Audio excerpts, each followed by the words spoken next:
Yo, what is up guys, Grim here, and in today's video I thought I'd introduce my first project of the league, and that is going to be a project Ultimate Breach, where I'm going to do 100 Juice Dump Breach maps with Ulnatul Watchstones and try and turn a profit. In addition to that, I'm also going to be tracking my profit from all of that, but in addition, also tracking my profit from the ultimatum split off into another tab, so I can kind of get an idea of, like, you know, how much we're making from the ultimatums versus actually like making mapping to kind of see if they're worth it, because, you know, ultimatums do end up taking pretty much half a map's worth of time, or maybe even a full map's worth of time sometimes. In addition to that, I'm going to try out some of the new incubators. I don't have a lot here because they're actually really rare. I can't seem to get my hands on them, but let's go over a little bit about what we've got set up here. So I bought these polished breach scarabs after I released my video, and they skyrocketed in price. So I ended up paying 10 chaos each for each of these breach scarabs, which is a pretty high price. I wasn't exactly comfortable with it, but, you know, I wanted to give it a go. So I bit the bullet and I did it anyway.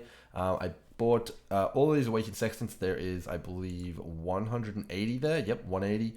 I invested 3 chaos each in each of those. They're quite expensive, but I think they're going to be paying off due to the fact that you get like the delirium mirror, rituals, and stuff like that. I think that you will eventually pay them off, even though they are very expensive. So yeah, I bought each of the estuaries for anywhere between 13 to 14 chaos. So they're very expensive as well. I'm not entirely sure why everyone has elder estuaries, but, you know, that's what I got traded, so that's what we're going with. Chisel Alk, that's it, no volume, because, you know, these are expensive maps. You pay a premium for the tile set that you want, so I didn't want to brick them by volleying them. Yeah, so that's pretty much it. I debated whether I wanted to use Elder Scarabs. I saw some information and, you know, some videos floating around about the Exalt Shard recipe, and I kind of wanted to give that a go, but then I looked at the price of Elder Scarabs, and I was like, no way. It's actually incredibly expensive to do Elder Scarabs, and there's no way that that's actually going to pay itself back. With the Exalt Shard recipe, there's absolutely no way at all.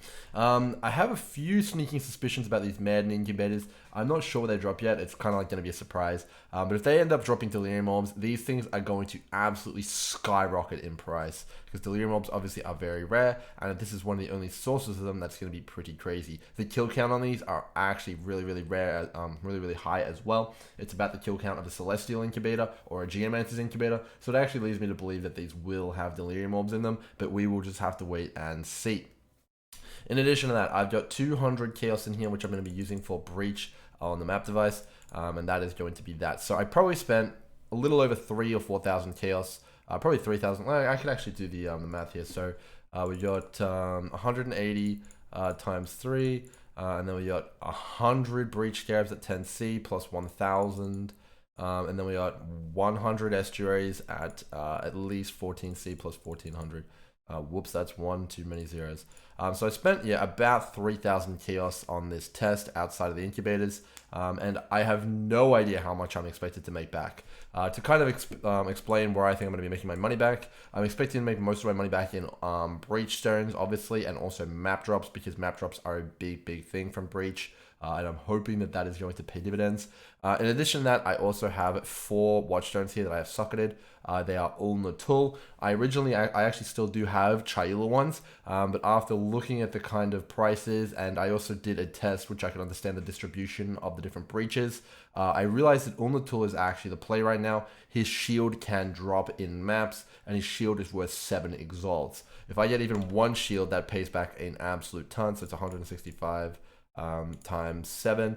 You know, that pays back almost a third of my, or over a third of my map cost if I just get 1 shield, and that's actually just ballistic. But yeah, that's kind of going to be my approach, guys. If you're interested in watching the experiment live, come and check me out on Twitch TV. Make sure you subscribe to the channel. It really does help me out. I really appreciate it, as always. And hopefully you guys are excited for the results. There's going to be a lot of different science that we can draw out of this, and I think it's going to really help us out in the future as well. So a lot to say, guys. Hopefully you guys have enjoyed the video, and you're looking forward to the results. And I'll see you guys in the next one. Cheers.